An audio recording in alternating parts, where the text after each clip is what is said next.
Hey, what's up, everybody? Welcome to the latest episode of the Campfire Conversations podcast. This is episode number 4. And honestly, I've been having so much fun that I thought there were more episodes than that. I was a little surprised it was only 4. We got a great show to you tonight. Great show for you tonight. We're going to get it out of the way early. Before we bring the guests on, just want to let you guys know this podcast is brought to you by Trash Panda Decals. Got the best kayak fishing tin tags on the market, no doubt. If you haven't heard the name, you've definitely seen the work. You can find those at tintags.com. So without further ado, let's bring our guests on. What's up, guys? Hi. Not much. How's it going? I had to get all my bugs out in the intro. I almost hit stop and was like, all right, 3, 2, 1, we'll start it again. It never works. You just got to keep going. I hear the best kayak angler owns Trash Panda decals. There's some website out there that says I'm the best. I mean, it's got my big smiling face on it. It's got to be true, right? Can't imagine who set that up. I wonder. So how you guys doing tonight? Woo, we're good. We made it. Ooh, I got to remember to pull up the comments. There we go. I always forget to hit the comments tab, and people will be there and they're saying hi, and then I just don't even have it up. And they're like, why is nobody commenting? Like, oh, yeah, it's there. There we go. There it is. Yeah, we got Chris Lancaster there. Sweet. What's up, Chris? So for people that don't know you guys, you're in Indiana. What part of Indiana are you guys in? So we're under Southwest Indiana Outdoors on YouTube, and that is literally where we are in Indiana, as far southwest as you can get. We're close to Evansville area, so we're kind of in the tri-state of Illinois, Indiana, and Kentucky. Yeah. They're all like a pretty short drive to hit 3 states. My experience with Indiana was like largely driving through it. When I lived in Michigan and my family was down here in Missouri, I'd come through all the time for like 3 seconds. It was like you went from Illinois to Indiana, you argued with the Chicago traffic for a second, and then you were in Michigan hitting potholes. Yes. We are on the complete opposite end. So for us, it's you're in Indiana, then you're like in Illinois, or you're in Indiana, then you're Kentucky. So it's the same thing, just with Illinois and Kentucky. We're right there. So are you guys anywhere near like Gary? No, way down. That's the only place in Indiana I can remember spending any period of time. And so every time I see like the Bears are going to move to Gary, it just seems so fitting because for those that don't know, Gary, Indiana is like insanely ghetto. When I got stuck there for like a month doing PI work, there's this railroad company there. I guess it's like a big railroad company. Couldn't tell you who they were if my life depended on it. But there was this Hispanic guy who like used to get drunk and go to work and just show up and like cause chaos. Well, he showed up with like a machete after he got fired and like threatened a bunch of people and got arrested and like had to go to trial. But the railroad company paid us to watch him 24 hours a day. So in shifts, we would just sit outside this guy's house and watch him. And more fascinating than him is the things that go on in the bathroom in the KFC in Gary, Indiana. Like that is such a weird little town. It's very, very odd. Let's see. Stacy said, I went to Boss High in Evansville. Oh, okay. That's crazy. I didn't know you knew that area. Yeah. So Evansville is our closest, biggest town. That's where I go grocery shopping. Yeah. So if that says anything. That's where we tell people we're from. The middle of nowhere. Yeah. So. We always say we're from Evansville because that's the only town people are going to know. But we don't. It's about 36 minutes from there. So I did that with where I grew up in New Jersey. Anytime somebody asks me where I'm from, I just say Millville. I went to the same high school as Mike Trout. I was a few years ahead of him. I dated his sister for like 2 seconds when we were younger. But I always just say Millville because nobody knows where Cedarville is. Yeah. And I'm like, you know, between Mike Trout and Ike and Ellie, who I want to say is like Tom's River or something like that, which is not that far away either. They kind of get the region, but nobody would know what Cedarville is. Yeah. Like the directions to my house literally included you just stay straight on that road until you see the big tree, and you can Yes. only go right or left. And you go left, and people would be like, "Well, like how am I going to know the tree?" And I'm like, "Listen, it's a You'll big ass know. tree. You'll know. It's literally in the middle of the road. If you go straight, you're going to drive into this car-eating mammoth of a tree. So it's turn left at the big tree, turn right on the first paved road, and my Yep. house is on the left, a mile down. It's the second house." Yeah. Alex Purse, the hottest couple in kayak fishing. There we Oh, go. I'll take sh- that title. shots fired at Holly and Joe. Oh, I mean, sorry, Holly. Holly's got enough battles with who's that? Trent. I don't even understand what that battle is about. But I Me made neither. the But I I made have the fun too. stickers. Yeah. I I saw the stickers. I know I'm Team Holly, but I don't know why. Yeah. We So just shipped him a box, and I almost put oh Team yeah. Trent on the side just to be mean. Oh, I that would didn't have do been it, but I thought about it.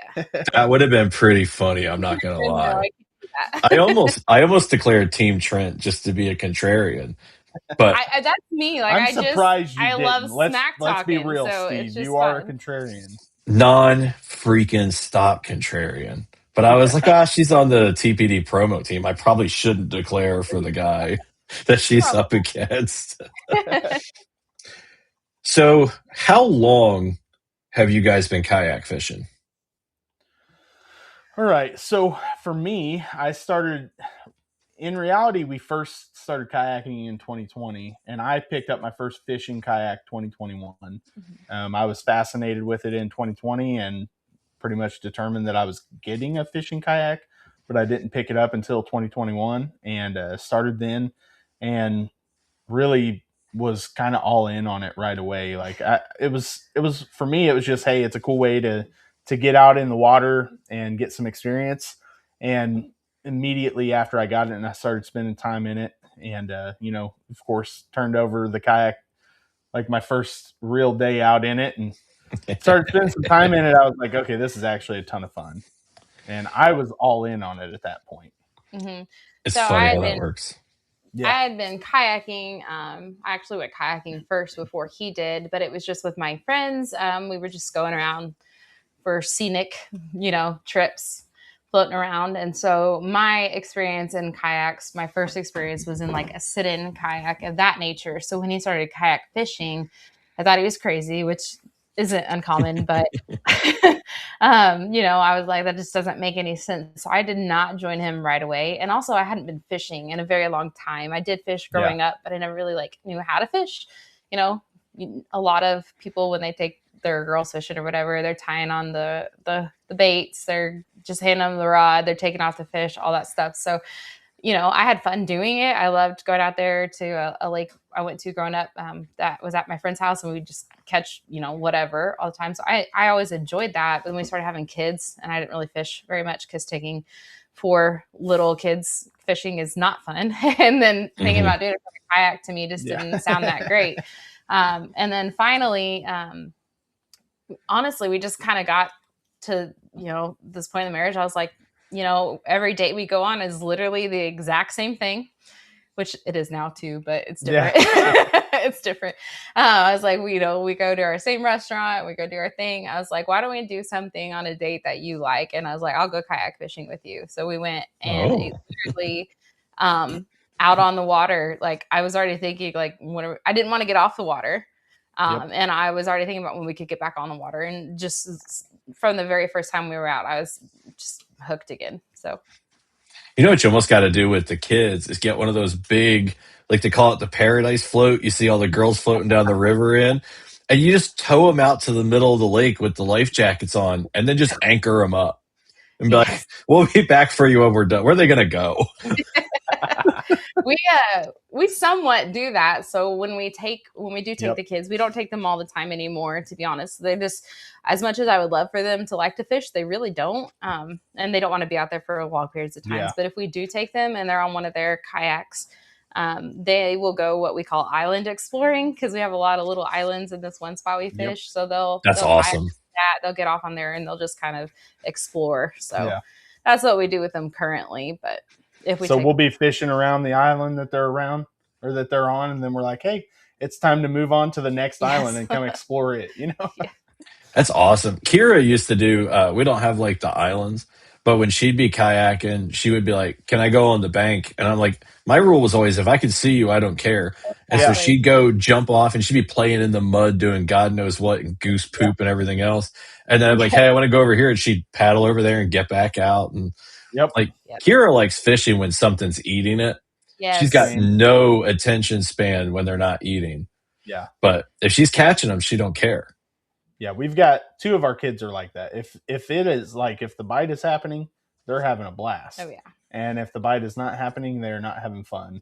Our oldest 2 both can handle like not catching fish. Mm-hmm. And like our oldest, he doesn't really complain when we're out on the water most of the time, but you can just tell it's not really his thing. And then our daughter, our oldest daughter, she kind of enjoyed it last year. Yeah. And kind of hoping to get her out some more this year, and she may end up really falling in love with it. She still hasn't. She might be the one that like gets the bug. Yes. Yeah. Yes. If we could get her a fish on the kayak, I think she would. I think it would really. Think she would. I mean, she's still gone with us, even though she hasn't caught things, and you could tell she does like it. But I don't know. She's also a 12-year-old girl who has different interests and wants to just hang out sometimes. So I don't know. So we'll see. I would love for one of them to like it. They just none of them have gotten the bug yet. Yep. Mine just turned 14 and she's interested in like anything but me. Yeah. Like I asked her what she wanted to do for her birthday. Saturday we were going to celebrate it, and she's like, I want hibachi and sushi, and I want to go shopping with Kelly. Just Kelly. That's and funny. I was like, so like her and Kelly went shopping. I hung out with the dog. I was like, well, I guess I'll sit here and do some tin tag designs because I'm not allowed to go shopping. Like the truth is, I didn't want to go. I wanted nothing to do with clothes shopping, shoe shopping, whatever. Oh, Charlie Sanders showed up. But so what you said was you got bit, you got addicted, you got the bug. And sometimes people wonder like that aren't in it. Like, would it be, because you see it all over Facebook, even if you're not a kayak fisherman, if you're anything outdoors interested, it pops up all over your feed. And I've seen people make comments like, this wouldn't even be popular if social media wasn't around. And like, I think to some extent it's true, just because it blew up so much with the exposure of social media. But man, like 32 years ago, there were guys out there doing it. Like I was doing it because it was just a way to get off the bank. And Marty Hughes, I mean, that dude has been kayak fishing, I think, since the kayak was invented. Like, not calling him old, but like you can't be kayak fishing and not know Marty. Like he just knows everybody. So I think I'm not sure if the addiction fed social media or social media feeds the addiction. But I find that like so I guess this is the question, because you guys make fishing content and outdoor content. Do you find that you consume a lot of like fishing content? Yeah, I definitely do. In reality, I started consuming it because I was interested in trying it. So I got the interest to try it, and we use the Silskin kayak. Yeah, I got Marty's attention. What's up, Marty? So I was interested in trying it and started watching videos. And, of course, found guys like John Dalton from Creek Fishing Adventures and enjoyed his stuff. And then come across Greg Blanchard, which at the time when I first started doing it, I wasn't a bass fisherman at all. I wasn't either. I loved crappie fishing, or literally just going out and fishing for anything with an ultralight rod. I would go out with an ultralight rod. That would be the only rod on my kayak. Ultralight rod and a bunch of crappie jigs, because literally anything that swims in the water, or that swims in our local bodies of water, will eat crappie jigs. So I might go out and catch bluegill, crappie, bass, catfish. You just didn't know what you were going to come up with. And I loved doing that. And through watching Greg Blanchard, I saw him doing the tournament videos, which if you watch his stuff, him and his friends is what really makes the tournament videos like seem so much fun.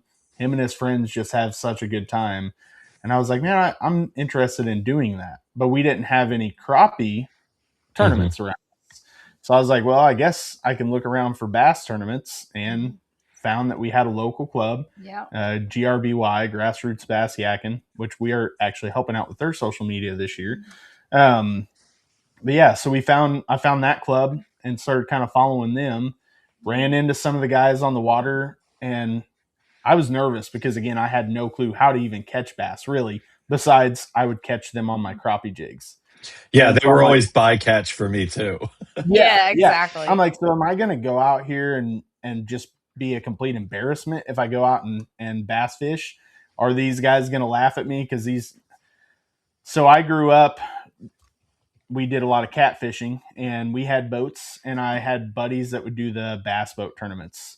And I'm just going to say it on here. I know it's going to make people mad. Don't get but them those guys are snobby. Like, They are.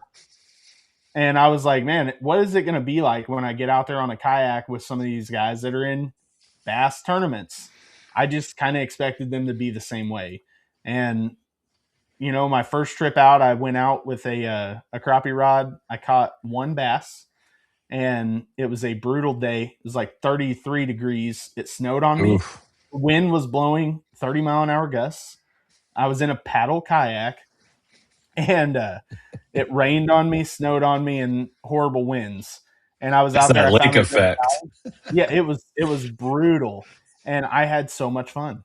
And I talked to another guy on the water, and he was super cool. The next tournament I went out, I actually met the guy who won the first tournament of our series, and he was like, "Well, I'm catching them on a square bill," and like helped me get into actually fishing bass lures. That's awesome. Yeah, see, I had the same trajectory, but I looked at bass fishing totally different. When my buddy talked me into doing the tournaments, I thought I was going to slay them because they're always eating the dang crappie jigs and stuff. And so I'm constantly catching bass, shaking them off, yelling at them like they're trash fish. And I was like, I'm going to hammer them. This is easy. Yeah. And then, so the mistake I made was then I started watching the bass fishing content, and I was like, well, let me get these bass fishing lures. I should have just gone out there with a crappie lure and just not changed a thing that I did. And life might be a little different today, but I think I would have actually caught more bass that way. But the reason I asked if you consume content is because I find I actually go, like, the more into it I get, the more opposite direction I go. So, like, I learned, quote unquote, how to bass fish from watching Alex Rudd. Like, when I decided I was going to bass fish, I typed in bass fishing on YouTube. Alex came up. I watched 2 seconds, and this dude in a beard was, dang on shit, whatever, bass. And I was like, well, he's funny. I'm going to watch him. And so I watched like all of his stuff, like just immersed in it. And then I was watching like Fluke Master stuff. And then I found that, like, it's weird being a content creator and saying this, but like the more I fish and the more I'm in it, the less of that type of content I watch. And it's almost like, God, you know what? It might even be partially because of the business and like all of that, but it's almost like an overload. Like my feed is all fishing all the time. Yeah. And so I'm weird. I go the other direction with the content. I don't watch a lot of it. She doesn't watch any long. I don't watch long form content. Like any long form content, unless I'm particularly trying to learn something, and then I'll maybe like look up a video on that topic. But as much as I love my fellow social content creators, I am probably not going to sit down and watch your hour-long video because it just I don't know, something about it to me. I just can't like get into that, like watching it. I want to be doing it. So it doesn't work for me that well. For me, in reality, I do a lot more watching other videos to help support the other creators that I'm friends with. And so, I'll watch their videos and just help. I mean, I've been motivated through other creators, and I help try to spread that motivation around. So that's really my biggest thing. I don't watch it as much as I did at one point, but I do watch my friends to help support them. And that's really where it comes in for me. I feel bad. And it may be that I'm doing something else and I've got their video playing in the background, and I'll be kind of glancing at it here and there and listening to it. and I always try to drop a comment and say, hey, here's what I noticed on the video. I do the same thing. And it's kind of funny. Like, do you guys ever, like, when you get done editing one, well, you'll use like a long form as an example. Do you ever watch your long form when it's done its edit? Because I don't. So I don't. When I run through the edit, by the time I'm ready to hit that export button, I'm like, good enough. And I send it out into the world because I've just seen it so many times while I'm editing. And I get sick of myself. Yeah. And I'm like, I hope everybody else likes it because I'm tired of watching it. I didn't actually watch when he started adding me onto the videos. I did not actually watch them for a long time because I was like, I do not want to see myself on these videos. It's hard for me at first. I do watch them now for a couple of reasons.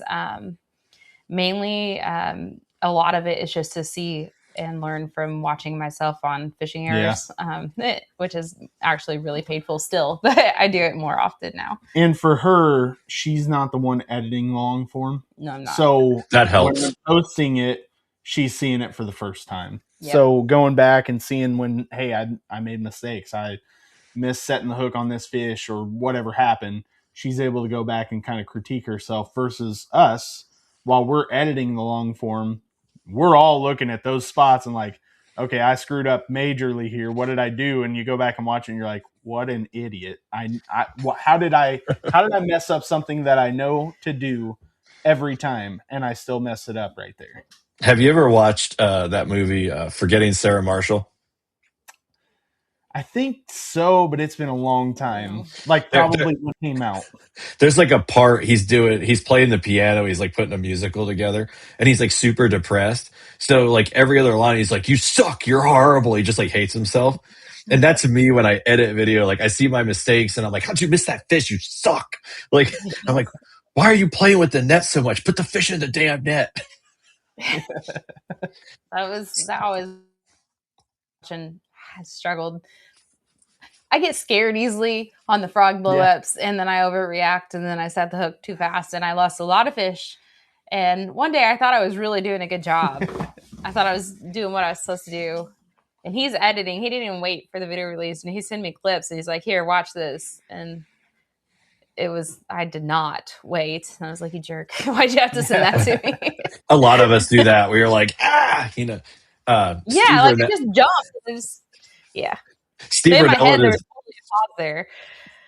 Steve Rinella described it with bow hunting one time. He like waited forever for this deer to come in. He just completely missed. The arrow wasn't anywhere near the shot.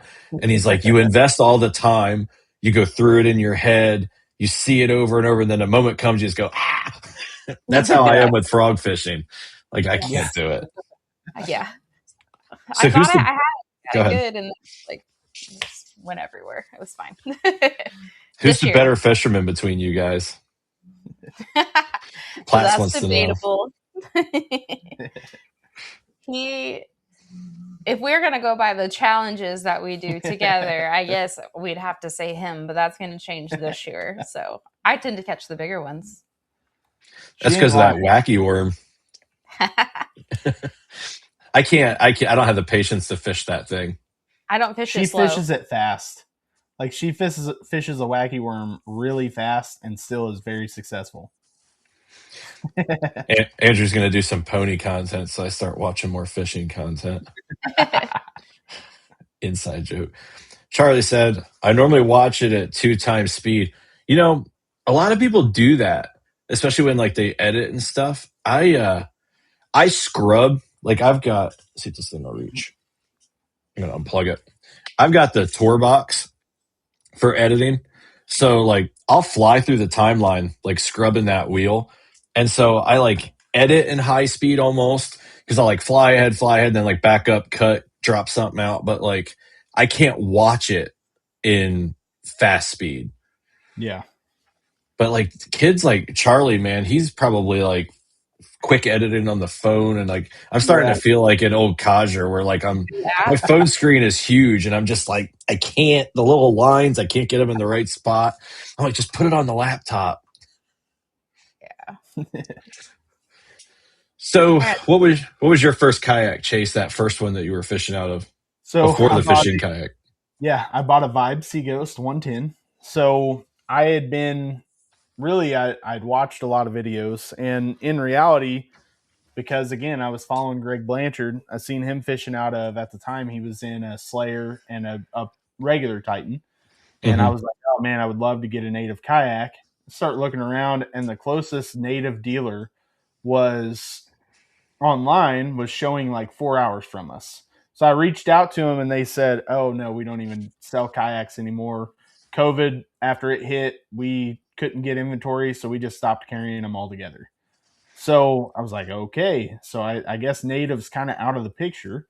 So started looking around, and we don't have, at the time, we didn't have any kayak shops even remotely close to us. No Um, kidding. yeah, nothing even remotely close to us. We don't really have a lot of water by us. We have a lot of wildlife areas that are close to Mm-hmm. us. It's, um, so I went to Academy. I saw what kayaks they had, and I had been again watching videos on kayaks that were, a little bit more budget friendly, but still fishing kayaks. And they had Vibes, and they had the Vibe Seaghost 110. So I watched some videos on it, and like I do a lot of research before I make a purchase like that. So I watched a lot of Mm-hmm. videos on it, and I was like, yeah, I think I can do that. I think I can get into it. So next thing you know, I bought one, and that was it's. I still have it. It's a great kayak. Yeah. I cannot stand in it. I can, but I can't stand in it for long, or else I will be in the water. Yeah, those are definitely not standing friendly. They're not even No, really sitting friendly. I got in one just to go for a paddle one time, and I was doing this, and I was like, man, everybody seems to love these things, but I feel like I need a seatbelt. so they are fast kayaks. I will say that. Like when it comes to just a paddle craft, like it paddles really fast. Handled the river really well, so I still leave it or use it for like a backup boat for a river. And then the kids are in it now. Pretty much, if we go out, we only go out with one kid generally. Mm-hmm. Hmm. So hey, get the vibe. So they still get a quality kayak, and it's something again they can paddle pretty easily. It was also super, like, I don't know the right word, not sturdy, that's not the right word, but like it handled the wind pretty good for Yeah, being a pedal kayak. yeah, Or I mean a paddle kayak. yeah. It handled the wind very good with the rudder on there, because It has that tow controlled rudder. So yeah. I would find a Oh, bank where the rudder could yeah. literally, where like the wind would be pushing me down it, and I Hmm. could I could go down like 150 yards of bank and never once touch my paddle. My paddle would just be sitting in my lap, and I would be casting and fishing, casting and fishing. So in reality, switching over to a pedal drive, I had to get used to it because I'm constantly controlling the rudder with my hand. That was the Yeah. first thing that I was like, oh, this is odd. I'm actually having to let go of the fishing rod to control the kayak some. Yeah, I haven't had to control with my hand in like forever. It's interesting because like I don't know how the Titan ultimately gets rigged out is going to be interesting because I don't know how often I'll actually use the pedals. Yeah. And like in my mind, I'm going to take the pedals with me all the time. So then, it might be steering the rudder, whatever. But the reality is I'll probably pop those things out and they'll probably hang on the wall. Yeah. Yeah. Like I don't know, like the Mirage Drive, when I had the Hobies, the Outback it was in all the time because it wasn't motorized. But Yeah. the Pro Angler, the Mirage Drive was strapped to the back of the kayak. And I don't know that I ever undid those straps except for Yeah. the one day that my motor broke. I Yeah. It got was back there and literally undid them. I think that was it. So I don't know, but I did get the drive just because I thought it would be stupid not to yeah. get it. But the idea of the whole hand steering, like I don't know if I can go back to that. Yeah. Yeah. It's just been too long. That's all I've had is hand steering, so kind of used to it. But it would be really nice not to do that. It would Yeah. definitely equal more fishing time. I can see where that's very beneficial. Chris said he has the wizard foot controls. I've got the source steer. I've got the Yeah. source crate stuff ready for it. Yep. It's not here yet, but other stuff is, and Yeah. it'll be here. Alex said his hang on the wall. I think that's where mine's going to end up. Yeah. Most likely. Yeah, as we look at motorizing, it's one of the biggest things I've been thinking of. Is like, I mean, is the pedal even going to come into play there? Yeah. We're just going to bring our motors and the paddles. It's definitely been something we've been thinking about. Yeah, especially since I'll have the 2 motors the majority of the time. Yeah. Like I got way too spoiled with the PWR having both motors. I can't go back. Like I was telling you guys backstage, it just really depends. Man, I don't know that 180 is ever going to make it on the Titan. I think it might need an NK300 just because. Yeah. Yeah. Oh, yeah. That makes a good point. He said either one can fail, the paddles or the motor. Yeah, he's not wrong. Yeah. Oh, look at that. Josh is in the chat. Yeah. Someone say foot steering. So we actually saw his foot steering when he was first, really releasing it. When we East Tennessee show 2 years ago, and got to go up there. We met Josh up there and saw his foot steering, and I really like the design of his. He talked about it a lot. It's so good. And the way he came on my radar was I was listening to Alex Rudd and he had him on. Yeah. And it wasn't even about the crate or like the steering that like pulled me in. It was the open source mindset and why he makes those files available, and just seemed like a really good dude. I ended up just messaging him and was like, man, I heard you on the show. I hope you have like all the success in the world because you just seem awesome. Ended up getting my hands on the crate and then the foot steering, and man, I never looked back. It's just such great stuff. I told him he should make a 360 seat for the PWR, like his version off what he was working on for something else. Yeah. A source crate 360 seat on the PWR would be money. It would be pretty sweet. Yeah. No, we thought the same thing when we met him. He's just an all-around good dude. And yeah. Salt of the earth. The real question is, when are you getting a Titan? You're getting left behind. I know. I definitely, that will be my next kayak. When we were in South Carolina, I got a chance to get in one, and he said, yeah, I got the chance to get in one, and they are definitely sweet kayaks. Andrew's talked about how stable they are. Dad's talked about how stable they are. I mean, even with the wind being, and the wind had died down by the time we went out and tried them, but even with the wind being still fairly rough, I was standing in it and had I didn't feel shaky even a little bit. And I was standing in it with the waves crashing into the side, so yeah, it was no issue at all. That is pretty stinking sweet. Still pedaled pretty well, even as heavy as they are. They are heavy, heavy kayaks. That is the only thing that makes me nervous about them, because we do like river fishing, and it will be a brute getting in and out of the river for sure. Yeah. Yeah, I don't know. The RVR is going to take, like, I was using the PWR for both, and sometimes the RVR. The RVR is taking all the river duties from now on, but yeah, the RVR, this will be my 3rd season that I've owned it, and I've finally put the motor and stuff on. So now I've got the source crate foot steering on there, the motor, the anchor wizard. I'm itching to take it out, but I don't think it's going to make it out before the Titan shows up. So it's funny. I got it all dressed up for the prom, and now I'm just going to kick it to a corner of the garage, get out of the way. The new girlfriend's coming in. Yeah. I'm excited about it, but I'm not looking forward to rigging it. I hate I know Andrew loves it and everything. I like rigging being done. I like planning rigging. I don't like actually doing it. Oh, yeah. That's not for me. I have a hard time when it comes to drilling the kayak for the first time. I'm like, oh, am I really going to put holes in this thing? Which I know the Titan comes with all those little plates and stuff, which is pretty sweet. I've lost the somewhere along the way. I've just had so many kayaks. The fear of drilling them went away.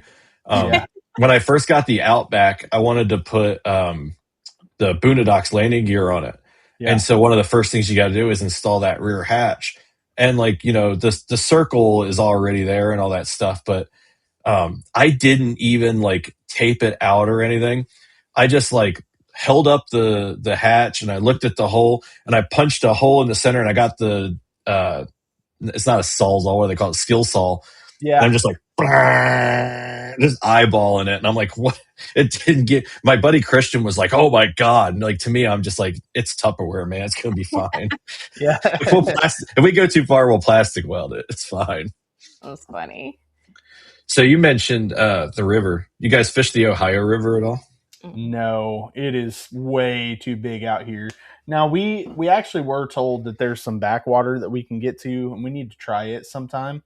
And they go out there and they catch spotted bass, so that we do have some spots here, but it's just getting to that spot of water and actually trying it out. And maybe we'll be able to make that happen this year. Now we don't have spots like Alex catches down there, but he catches freak spots. Yeah, like we're talking like 12 to 14 inches that we may get on. Yeah. If you guys go out on the Ohio River, I want you to look for the mud mermaids. I want. Have you guys heard about those? No. I want to know if they're real, and they're not like attractive mermaids. Like you hear mud mermaid, and you just think of like Ariel, but like the redneck version that like hangs out on the bank and puts in limb lines. But they're like these devil creature things. They're supposedly live in the Ohio River. The mud mermaids. I just love crap like that. Like I haven't had an episode yet where we haven't brought up aliens, Bigfoot, mud mermaids. Where do you guys stand with Bigfoot? I knew that's where that was going. This might be a thing I ask every guest for the rest of the podcast. I mean, I'm not going to say that we don't know things that exist because this is a big old world, but I don't necessarily believe in Bigfoot myself. I think it's a fun story to go along with and to play with. I mean, we all hear those bumps in the night that sometimes give you a little bit of a heart attack. So you just never know what's really out there. Yeah. But I kind of go with what Pete Rogers said. And, a big mammal has to have a breeding population to be able to stay in existence. And I think there'd have to be enough of them that we would at least see them here and there. But I will say those like that one family of orangutans is really insane. I can't even remember where they're at, but like they know to hide from people when people are trying to take pictures of them. And there's been like a couple pictures of them taken over all the years that they've been in existence. So intelligent. I didn't know about that. Yeah, it's pretty cool. You'll have to look into it. I'll try to look at it afterwards, and I'll send you a story on it. I'll send you a link about the mud mermaids so you can see those. There we go. That way you know what you're looking for. I always think there's mud mermaid hunting. I always think there's something at the boat ramp that's going to kill me. Like anytime in the summer when it's still dark, like the creepiest noises come out. Like I'll be walking down to the kayak and there'll be like, it's got to be Bigfoot. I thought I had Bigfoot in a vault toilet one time. Well, to be fair, I didn't know what it was. I really had to go. That vault toilet looked sketchy, and I was like, it's not happening. Like mind over matter. And by the time I had the kayak on the bank, I was like, I can't do it. I got to go. So I go in the vault toilet, and I keep hearing this noise. It sounds like this howling noise. And I'm like, where the hell is that coming from? And I'm all over the vault toilet with the light, can't see it. I'm outside the vault toilet. I was like, I know as soon as I pull down my pants, whatever that is going to ambush me. So for like 20 minutes, I'm waddling. I mean, I've got like the turtle problem. Like it's a big deal. But I swear every time I go in there, it's like, and I'm like, what the hell is that? So I finally just like, I got to go. So I'm sitting down and I'm doing my thing. And I keep hearing that sound, but now I'm hearing something under me. And I'm like, oh, dear Lord. I'm like, it's in there. I'm like, it's got to be a Bigfoot. That's where it eats. I don't know. So now I'm sitting on the toilet. And you know those vault toilets aren't very big anyway. And I got my phone for the flashlight, and I'm afraid to drop my phone because I keep hearing stories about people getting stuck in vault toilets. So I'm like shining my camera between my legs. And part of me is like, you're not going to see anything. It's all in your head. So when the light goes down and there's eyes looking back at me, I came up off the toilet. I wasn't even done. I came off that toilet so fast. So it didn't end up being Bigfoot. It was a possum. But I'm like, So then I felt bad for the possum, and I ended up like getting this long branch, and I was trying to get it to grab onto it, and eventually I just gave up. But I was convinced there was a Bigfoot like stalking the vault toilet, like strategically waiting to attack me. Makes sense. Just a damn possum. There was another vault toilet that had a motion light, and there's two of them. They both have motion lights, and one of them, you went in there, it came on, you left, it went off. The other one just flickered. Yeah. And the whole time I was waiting for launch at the boat ramp for the tournament to start, I'm just watching it flicker, and I'm like, I'm going to get killed at this freaking boat ramp. I think I had just started following you about the time that happened, because I remembered you posting a short about it, and I was like, yeah, that's pretty sketchy looking. Yeah, it was like, don't. Yeah. There was no pattern to it. And like, I'm like, oh, it's got to be like wasps or flies. And I'm in there. There's like nothing in there. And I'm just like, this has bad fishing day vibes all over it. Oh. Listen, I'm a weirdo. I don't know, man. Oh, we know. That's okay. All right. I know, poor possum. You guys want to do a little overrated, underrated? Yeah, sure. All right. So I stole this from Alex Rudd. You guys know how it works, but for those that don't, we just pick a topic and then we all decide if that thing is overrated, underrated. And I got an interesting list here that's going to get a little assaultive on Missouri towards the end, but it's okay because I live here. So the first thing for overrated, underrated, spam. Oh, definitely. Oh, I mean, is it rated? Yeah. Do people still actually eat it? Yes, I eat it all the time. Now, she's saying that, but she eats Vienna sausages. I don't and anymore. To me, those are the same thing. Oh, no way. Ugh. They don't even smell right. Oh, no, not at all. The spam, overrated. Oh, yeah. Absolutely. See, I think it's Have you ever had spam in mac and cheese? No, I haven't. I mean, you might as well just cut up a hot dog and throw it in mac and cheese. No, it's not the same. I'm not saying that a hot dog and macaroni and cheese is bad, but it's not the same. My daughter thinks it is the grossest thing in the world. But you take some spam and you fry it in the pan and then put it in mac and cheese. Oh my, it's borderline delicacy. I'm going, it's underrated. Spam is so underrated. I remember my dad eating fried spam sandwiches all the time, and it was so gross. It was so disgusting. Oh, with egg. Oh, it's so good. Oh, I just couldn't. I don't like the taste of it. I like that when you like shake it out of its little jar, it's covered in that like slime. Yeah. Oh. When I first started eating it, I would take a butter knife and scrape that slime off, and now I'm just like yeah. I'm just totally acclimated to it now. No way. Man. All right. Overrated, underrated. Drop shot. So I don't have a good answer on this one because in reality, I suck with a drop shot. I can't figure it out.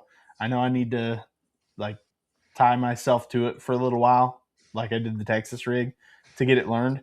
But yeah, the drop shot is not something I have been successful with at all.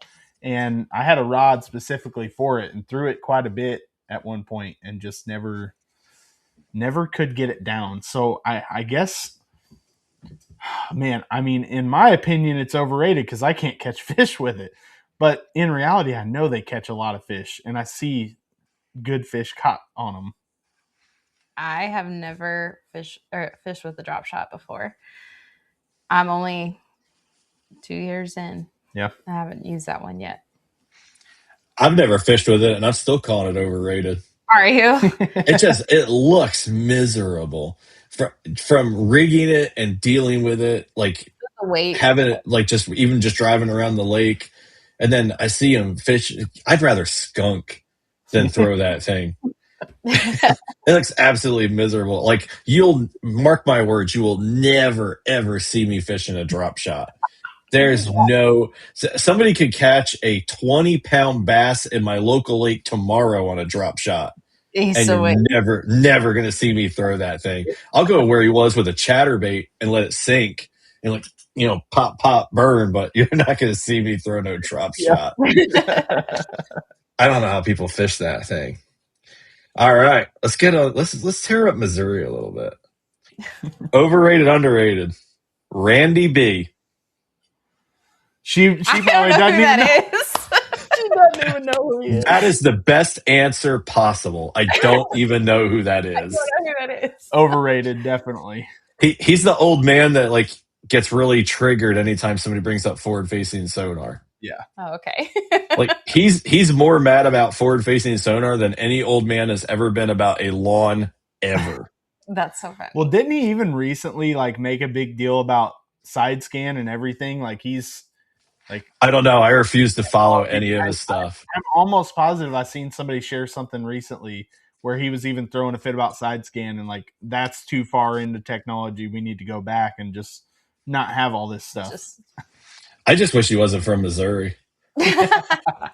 Like I'm a transplant, so I guess it's not quite the same. But like I was worried what you were coming with there.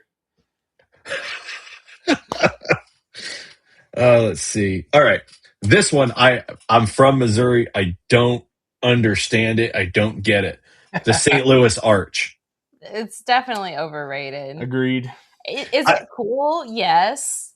I don't even think it's cool. I mean, it's neat when you drive in. It's kind of like that thing, you know. I was like, "Oh, kids, there's the arch," but like, I don't mean. It's more of just like a thing, and I would never go up in it ever. Yeah, ever. I grew up an hour from it, and I would never go in it because I was always told, like, me being a bigger guy, they're like, "Oh yeah, the elevator in there's kind of tight," and I'm like, I get claustrophobic. I don't even want to think about it. So claustrophobic. I just don't understand. Like people here, they cling to that thing like it's the Liberty Bell. And yeah. It sounds snobbish, but like, so I grew up in South Jersey. So like the Liberty Bell, Statue of Liberty, all these great museums, Ellis Island, like it's all within that like area. So like all my field trips were like to these national monuments, like these historical things. And then you come here and they're like, have you seen the arch? And I was like, this is what everybody keeps going on about. I mean, isn't it a national park? Yes. Yeah. Well, I don't know if the arch itself is, or if the national park is like next to it. It's the land that it's on, I think, but still, to make that into a national park seems like a far stretch to me. It's a national embarrassment, is what it is. So I am not a fan of St. Louis in any way at all. Like, no. if I could never drive through St. Louis again in my life, I would be a happy man. The only time we ever go to St. Louis is for like Cardinals games because Kelly's a Cardinals fan, and like the games are fun. I will say I've never had drama with anybody at a Cardinals game. I've had plenty of drama at a Chiefs game. So I mean, they win in that regard. Like I had this drunk girl trying to jump on me, and then I thought Kelly was going to jump on her. It was a whole thing.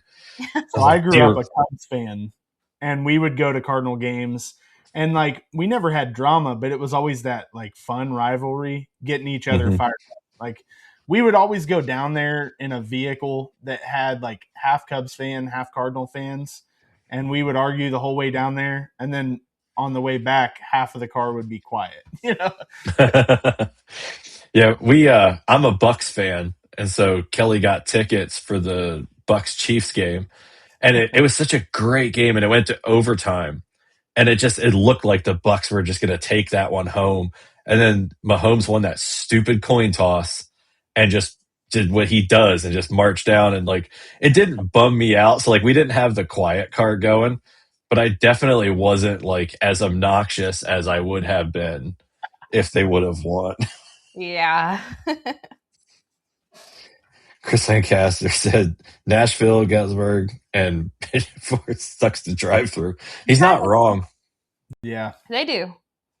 Yeah. The worst place I've ever driven through is the Beltway. Like, do you guys know what that is? No. So, like, if you take I-95 up and down the coast, so I want to say it's either Virginia or DC, somewhere in that general area, there's like this, interchange is the wrong word, but it's like a convergence of a million different directions and drivers. And like you could literally be going south on the highway, and then without knowing how, you're going back north. And it might be like 45 minutes later, and you're like, wait a minute, we're going the wrong direction. It's a freaking nightmare. That's kind of how Atlanta does for us as well. And we had to go through there going to South Carolina the other day. And of course, we got separated. So we were driving two separate vehicles because I was hauling the kayaks and she was hauling the kids. I got the kids. And so driving two separate vehicles, and we got separated, and we were separated for like 30 minutes before we met back up. And that was it accidental? Yeah. That was like, if you had the kids, it may not have been. But. In the middle of the night that it was still that rough. So yeah, I try to avoid Atlanta if I can. What was the drive like going down to Santee? Yeah, it was going down really wasn't that bad. We mainly drove at night. Yeah. So which I was in the car with just one of the kids and he's the quiet one. So it wasn't too bad. For her, she was in the car with three of them and two dogs. Three kids and two dogs. Two dogs. Yeah, I didn't realize that you guys were driving separate for that. Yeah, to haul the kayaks. Well, we've got 4 kids, and our van, like having enough luggage for us, for 4 an entire kids, week, plus all of our fishing gear. Like we just had to take 2 vehicles, which was rough, but ultimately it worked out. It really wasn't that bad. We drove through the night mostly because I just wanted. I hate it because if we're driving in the day, they got to stop like every 2 hours to pee. Somebody every does. 2 hours. I can't. My brain is like, guys. If not every hour. Yeah, it's bad. It's really bad, and I can't do it. So I wanted to drive at night. I wanted to leave at like 6, and then just like drive because 6, they can watch a movie, and then after that, then go to bed while I drive. Was my thought. But everyone was so excited to leave to go that we ended up leaving at like 2 or 3 in the day. Yeah. So like way earlier because everyone was so pumped. But we just kept driving and driving, thinking we were going to stop. And finally we did. Took a little nap at like 2 a.m. But we got there a lot quicker than we were supposed to. Yeah. I mean, they clearly had a ton of fun down there. Oh, yeah, they did. Yeah, we had mixed feelings in reality. We didn't know how it would go for them. Like we knew we were going to have fun. We were going to get to go kayak fishing. Like we were going to get to fish with Andrew and Chris and all those guys. And we knew that was going to be a blast, but we didn't know how much fun the kids would have because we were going to spend a lot of time fishing and they were going to be at the cabin a bunch, So we took them to the beach one day and then we did like a small hike with them and did a few other things. We did some geocaching with them one day. Oh, that's cool. They had a blast down there, just being at the cabin. One of the owners had kids there as well. So for a few days, our kids played with their kids, which was really cool. And ultimately, they just loved running around the cabin and playing and probably waking up people early in the morning that were in other cabins because we have my kids don't. Kids. Yeah, they don't have like a low volume. It's all high volume. So I think when you go somewhere like that, it's just like a campground. Like you just assume there's going to be kids. People are going to make noise. Like, but there wasn't besides the owner's kids. There really wasn't. It's like, please be quiet. That lake had like Cato vibes. Cato, however you're supposed to say it. Like I saw a couple of like the trees in one of the pictures, and like at first I thought that's where it was. I never really paid a ton of attention to like what Santee looks like, and Alan always said there's no fish in it, so I didn't pay it any mind. Yeah, exactly. Yeah, man, they especially right there at Relax Retreat, there's all those cypress trees there. It is so cool. I've never got to fish a place that had those, so it was really neat fishing that. But yeah, it's like you said, I call it Cato. I don't really know how you say it either, but it definitely had that kind of vibe, fishing among the trees. Although that's a bucket list place for me. The fish were not in the trees. I did lose one in the trees and I caught one in the trees. And other than that, everything we caught was in like open channels. Mm-hmm. Yeah, I would like to go down to Texas and fish that sometime. Same. It just looks haunted. You know what I mean? Yep. Like all the places I fished that might be haunted, that one probably actually is. Yeah. It's got horror movie vibes.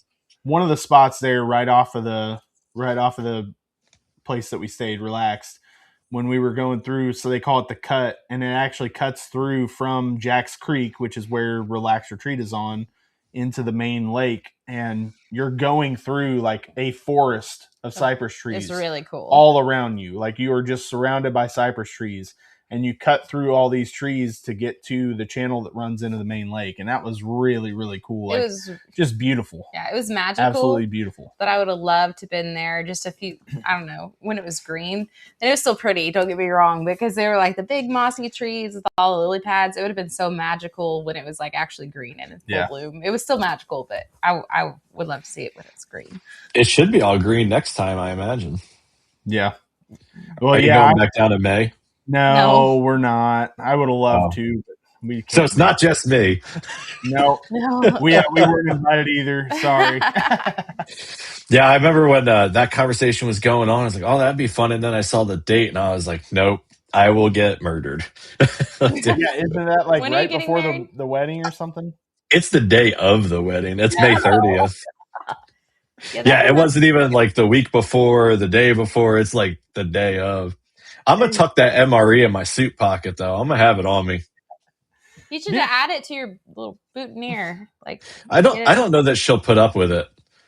Yeah, but like I'll just put it in the pocket. Maybe I'll sneak it out for a photo or something. Yeah.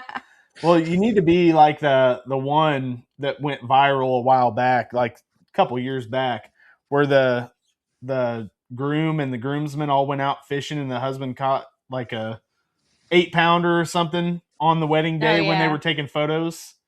Oh, that's great. Yeah, that was pretty cool. Kelly puts up with a lot of my fishing nonsense. I don't think she would put up with anything surrounding the wedding. I can't, and I like fishing, but I agree, because I've seen a lot of things, and I was like, man, even if I was this into fishing when we got married, I probably wouldn't have done that stuff, because it's just different. It's supposed to be different. Now, a few little funny things here and there, that's different, but like the whole fishing themed weddings would not be up my alley. Well, and it's supposed to be about her. So like 100%. my personality should like stop at the door. And then until the ceremony's over and I can drink, and then my personality can come in. But like my two biggest goals are be sober at the altar, because I don't want to be standing up there just like weaving back and forth or whatever. That's a good goal. And not be hungry at my wedding, which I think we have that solved, because we're going to get like one of those like party trays from Jimmy John's. Yeah. So like before the wedding, pictures, whatever, there's going to be food. Like I'm big on food, and I always hear people talk about like, oh, I didn't even get to eat at my wedding, or I was starving through all my photos. I'm like, nah, not me. I'm gonna eat. Yeah. I'm gonna eat. So what's next for you guys? Like, you have the local trails and stuff, but do you have any trips or anything planned? So next for us will be a kayak adventure series in Indiana, which honestly, if I would have realized how far away it was, I might have picked a different adventure place, but it's our local, but we're way down south, so it's not actually local to us. Yep. So we're driving up for that, but I'm still excited to do it. We have a house with a bunch of friends. We're going to go fish that. So it's in. Where's that one at? What place in Indiana is it called? Plymouth, Indiana. I've never even heard of it. Yeah, it's like, I think it's like 4.5 hours north of us. From us, yeah. Oh yeah, local. Yeah, exactly. Our good Indiana. The closest kayak adventure series to us is going down to Clarksville, Tennessee, and that's okay. Their finale championship is what they call it. But anybody can fish it. You don't have to qualify to fish it. So we'll be going down there. Chris Lancaster, that's been commenting, so he lives down in Tennessee. We'll be probably hitting the water with him. Yeah, I would say our next, that will be that one, and probably a trip down to Tennessee. We did one with him last year. Yeah. It's really funny because we've decided that everywhere we go, every state we go to, we have to find a Chris to take us fishing, because that's like the trend. It shouldn't be too hard. Kayak, the same, like I don't know. It's funny because they're so similar. It just kind of cracks me up. But we went with him, and that was my first river experience, and it was a blast. We decided to, we made it like a yearly thing. Was what we've decided. Yeah, it's going to be an annual trip. We had so much fun. Like, there were so many laughs on that trip that they're still going to still laughs to this day. And it's been a year ago. Like, we still will That's randomly awesome. like think up stuff that happened and just Oh yeah, we have like so many laugh jokes out from loud it. moments, Yes, yeah. So we're definitely doing that again. I thought I had a week to send them, and then I realized that I was really wrong on that week. So I have to look at my dates again, Chris. But I am going to get with you. We're going to do that. That's as many trips here in the near future that we have. Besides that, it's just that final push for him to get him over that monetization on YouTube. We're so close. So if you're watching and you don't know us, go check out his channel. You guys are close, and you're like creeping up on 2,500 subscribers now. Because I looked earlier to see where you guys were at, and like that gap's closing fast. Yeah, I gained like 5 over the Relax Retreat video. I've gained like 5 since that posted, and like they've just kind of came out of nowhere, really. So that's been cool. Yeah, we are. As of Sunday, I looked and we were like 32 hours away. And oh my God, you're right there. I know So we close, got some so hours far on away. Sunday, and I know I got some good hours on Monday. So I'm like, you know how YouTube is 5 days behind. So Oh yeah. what's going to happen when I get on and look at my hours come Saturday? And I'm really hoping to be there. I'm gonna have to run the playlist while I'm at work tomorrow. Oh yeah. I've got it bookmarked, so every now and then I'm like, I'm gonna go watch all these again. I think it still counts. I think so, because I'll get I know Jake Stem did it the other day, and I was popping up, and he's done it before too. Jay, I know Andrew's done it, and I'll get on and I'll see like multiple videos in a row, all in my recents, and I'm like, yep, somebody's watching a playlist right now. Those hours are rough. My content has stalled so hard, but like I haven't even hardly checked it. That's how I know it's stalled, because like when I look like once a week, I'm like, oh yeah, look, like 3 subscribers, but it's good. I haven't even had the time. Like I haven't dropped a long form video on a Saturday. I think it's been 4 weekends since the last one dropped. I have 2 that are almost like done. I literally just have to like take 20 minutes and finish the editing. And like when I have 20 minutes, I'm running identifiers. Which isn't a complaint, but I am so busy right now. Yeah. Literally. And I know we're in the group chat and we talk quite a bit in that as well. But every time I get on Instagram or Facebook, I see TPD and I see a new identifier out there. I'm like, well, I have more Steve's cranked out. I bet I have 15 or 16 in my camera roll from the last 2 days that haven't even been posted yet. That's awesome. Somebody said the other day, they're like, I think it's awesome that you post them all. And I was like, oh guys, no, this isn't all of them. I don't even take pictures of all of them. Like I try to get most of them because nobody's ever really said it or requested it. But I think the customers just love seeing their stuff pop up in the feed. Like I've never had somebody order and be like, hey, will you please post mine or whatever. But I try to post as many as I can because I know people get a kick out of it. But there's sometimes where the music is going, I'm just rolling, and I'll get like 10 or 12 identifiers packaged, and I'm like, oh, I didn't take pictures of any of those. And every now and then there's one where it's like the first thing I do is take a picture. It's like it'll come out of the press, and I'm like, I know this one's going to be nasty. Yes. But yeah, it's just been so much. Yeah, I haven't even looked at the content. I just keep telling myself that when spring comes and the fishing picks back up, the content will naturally, like, it's just going to pick back up. Yeah. So I mean, it's really hard in the winter. Yeah, and like my shorts are still going because they're scheduled every day, sometimes multiple a day. And I'll see people comment, they're like, what were you doing in like this video? And I go back and watch it. I'm like, this is from 4 years ago. I got to watch my own short because I don't know what they're asking me. But having the short scheduled every day until like the end of August, that's pretty is a lifesaver. I have no idea how you accomplish that. So you have to screw up in order for that to work out. So I decided at the end of 2023, somewhere in there, that I think it was 24 actually, that I was going to do Steve Billington fishing because I already had Penguin Outdoors and I had like 2,000 subscribers and change or whatever it was. And I decided that I was going to split it and have all the fishing on one and then get back to doing more outdoorsy stuff on the other. Well, Steve Billington Fishing only got to like 500 or 600 subscribers somewhere in there in the course of a year. And I really thought with like the experience and the knowledge that I'd be able to push it over 1,000 faster. But I also ignorantly thought that more of my viewers would translate from Penguin Outdoors. Like I almost thought I could duplicate it, and it just doesn't work that way. So when I was coming into the end of this past year, I think it was in like September, I made the decision. I was like, I'm going to just rebrand Penguin Outdoors as Steve Billington Fishing, have one channel, still do the outdoor stuff over here, but not try to split myself between two. So I had a ton of shorts and reels from Steve Billington Fishing. And since I was rebranding Penguin Outdoors as that, they would be unique to that channel. So I downloaded all my content off Steve Billington Fishing, including the shorts. And then when that account was deactivated and deleted, I scheduled all of those reels one a day until I ran out. And I've been, now when I have the new ones, some of them I drop right away, like the shorts. And a lot of them, I just drop them on that back end. So I was scheduled through like June on that catalog. And now I'm like at the end of August or September, one of the two. That's amazing. So in theory, I will now always stay ahead as long as I don't stop.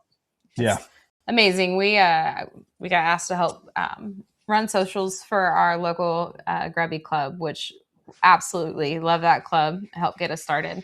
So it was a no-brainer. But man, I told myself I was going to sit down and schedule it out and all that stuff. But I was like, I don't even know what to post. So I was like, working on it. It's so much work to schedule them all too, but like it felt so daunting when I was doing it. But then when it was done, I was like, I could literally not do anything for 6 months and it'll still be daily content. It's so much pressure until it's done. And then it's just like, okay.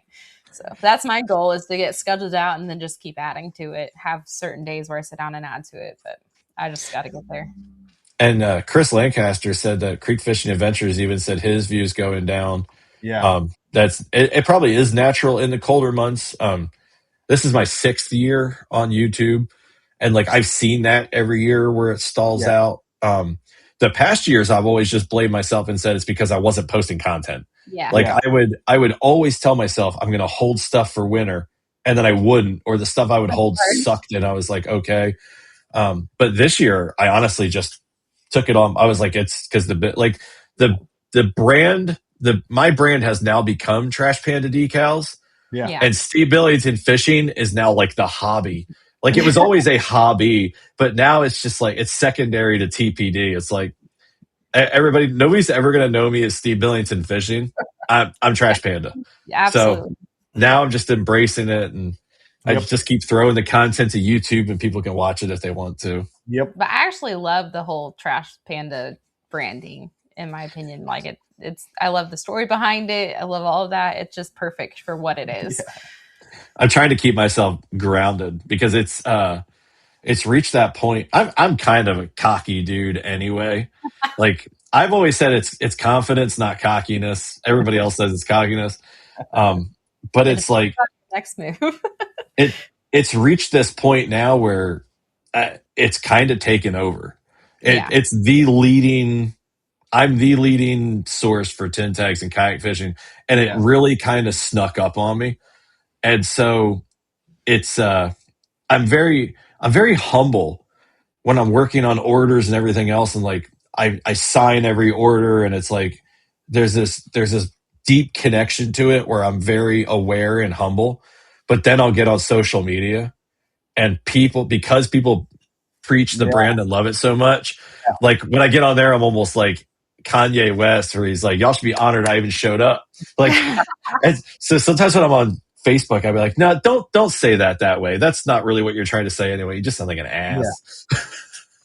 Well, I have heard that once you put a Trash Panda decal on your catch board, you catch bigger fish. So and that's what people keep saying. I'm perfectly happy to perpetrate that route. It doesn't work for me, but I'm very big on do as I say, not as I do. I'm ready to try it out this season. That's for sure. Me too. I haven't caught a single fish yet this year. We've got a few, but I think we got ours like right at the end of, I can't remember, but it was like towards the end. I don't know that we even fished a tournament with them. No, we didn't fish a tournament with ours. We got our. She was delaying everything over there, busy working and stuff.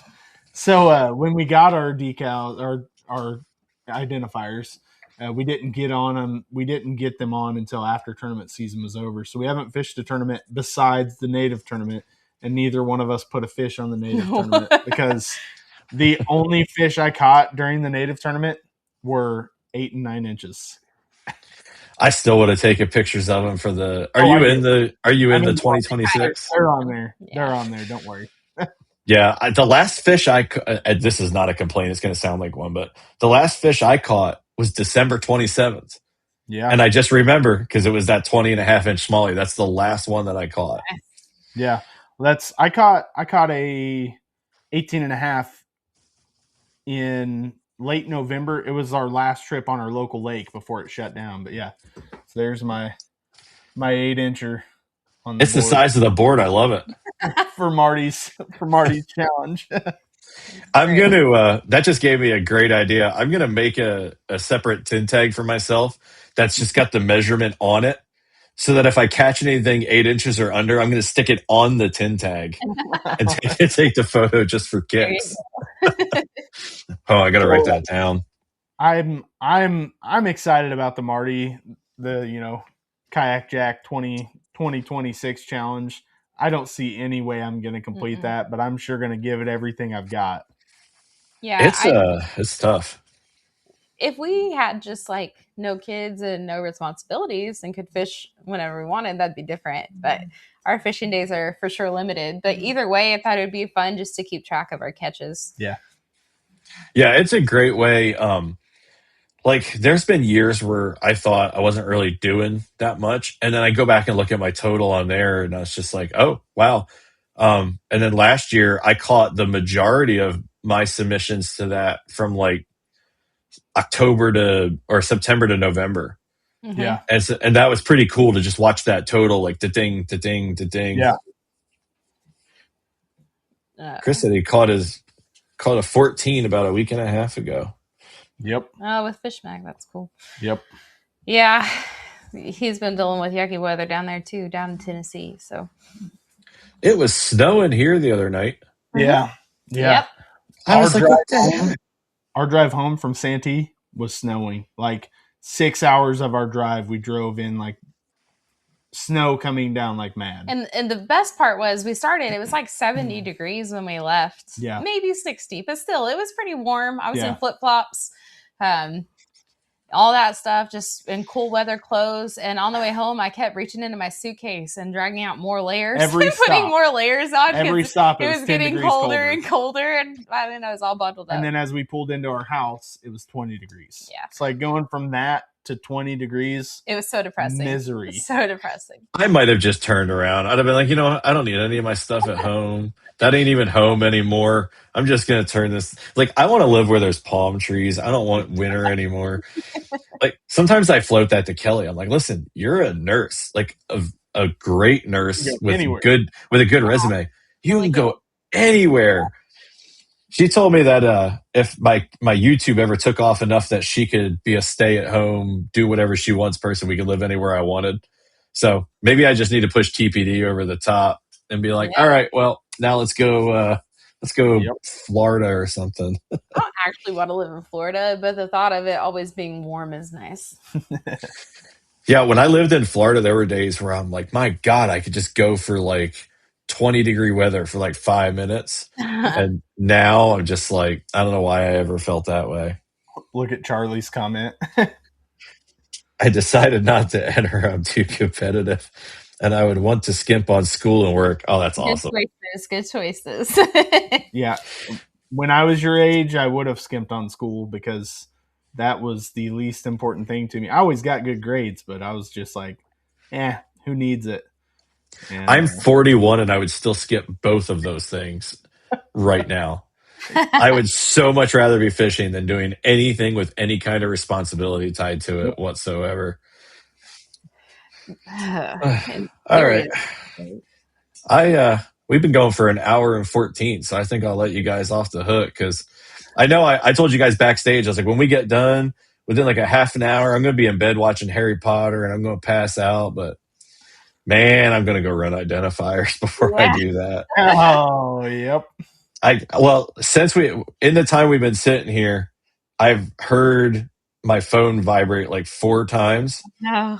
And I know that at least 3 of those are probably order emails. I feel like sometimes I'll knock out like 10 or 12 of them, and then I refresh the page and it doesn't, I think something's wrong. It's just because more came in. Like, again, not a complaint. Love everybody who supports it. But yes, this, I didn't get the perspective last year of how busy this chunk would be because it was new. So like I did a lot of identifiers, but it was in like these waves where like people didn't know. And now since like mid-January, it's just bam, bam, bam, bam. Everybody with a kayak's going to have one.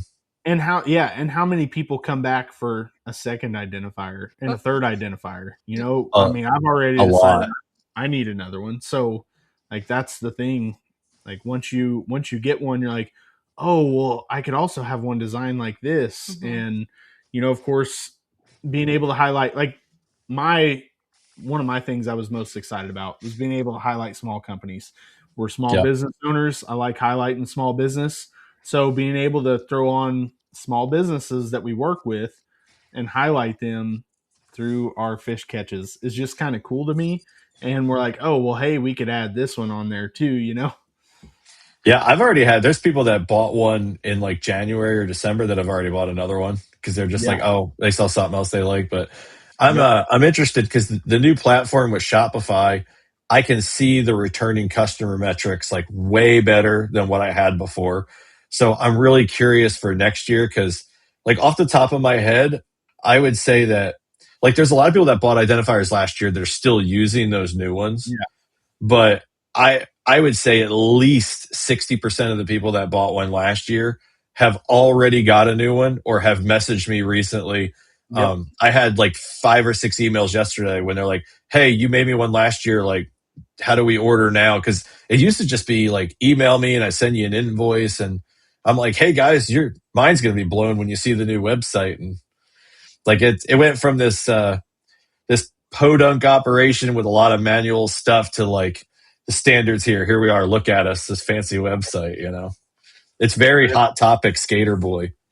Chris Lancaster said he came back for one because he lost one on a float, and we were actually we were there. We were with him when he lost it. I think Andrew's lost at least one. Yeah. I had somebody ask me the other day if I would put the foam on the back to keep them from sinking, and I was like, no. I said honestly, the foam on the back is such a old school's a better word, but honestly, it's like the half-ass way to do it because my thing is bolt it on. Just bolt it. Mine has a bolt in the middle, and that's not gonna come off. Which is why I want a second one because now I want to design it around the bolts because some of it's covered up. Yep. And I didn't take that in consideration when I was doing it. Is it that big of a deal? No, but in my brain, I kind of want to fix it. Yeah, I had entertained the idea for a while there of just getting them with the hole in the center and then designing around it. And it wasn't terribly much more headache or effort or whatever to have the supplier do that. But there's so many people that don't bolt them on yet that would like the hole in the middle. And I was like, I'm just going to let them. It takes 2 seconds to tap a hole. I'm just going to let them drill their own hole if they want it. But I mean, my identifier stays in the kayak going 75 miles an hour down the road. So it'd be hard to lose mine. Yeah. Yeah. If it's popping off and falling in the water, you're doing it wrong. You don't need foam. You need a bolt. Yeah. That's the way to go. But man, I appreciate you guys coming on. It was fun. I didn't have, like I told you guys, I didn't have any time to prep. So I was flying more by the seat of my pants on this one than any of the episodes so far. Cause it like that week snuck up on me. Yeah. It does not feel like Tuesday was a week ago. Oh, you aren't wrong. Yes. And I honestly can't even remember which one it is, but I'm on a podcast on Thursday on somebody else's. So like this is a podcast in a week right here. But it's been a lot of fun, man. I appreciate you guys coming on. Yeah, thanks for having us. We appreciate the opportunity. It was a good time. Everybody who watched tonight, man, I appreciate you. We had like 15 or 16 people watching at one point in time. And man, I just love seeing those numbers up there. It's really cool to see people come out and support it. And they support all of us and the guests and the brand. And Man, it really is just humbling and wild. So if you guys were in the comment section tonight, I appreciate you. And if you're listening on the audio version in the future, I appreciate you too. Don't forget to hit that like button and stuff on Spotify, YouTube, wherever you're watching it. And we're going to catch you guys next Tuesday.